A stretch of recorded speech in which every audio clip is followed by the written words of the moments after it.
Čo sa týka nášho turnaja Diamant Golf Cup, už je to druhý ročník a som presvedčený o tom, že je to najlepšie organizovaný a najprestížnejší turnaj v našich zemepisných šírkach, o čom svedčí putovná trofej, ktorá tento rok vďaka nárastu ceny zlata a diamantov preskočila 500 000 eur. Máme výborné trofeje, ktoré vyhrávajú hráči od výtvarničky Gordany Turuk.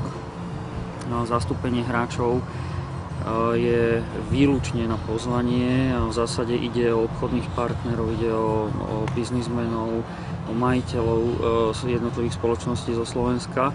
Takže v zásade dalo by sa povedať, že celý turnaj je robený v vysoko nadštandardnom duchu, ale zároveň tí, ktorí majú, veľmi radi prispievajú na charitu a celý náš turnaj je koncipovaný a výnos ide na detské domovy, konkrétne na občianske združenie Artebene, ktoré sa snaží takouto umeleckou formou podporiť talentované deti a umožniť im vôbec uplatnenie v budúcom živote. Minulý rok sme vyzberali na našich turnajoch viac ako 10 000 eur, z čoho jednak teda boli podporované tieto deti, ale zároveň sa aj prvýkrát dostali do Chorvátska, kde strávili 2 týždne.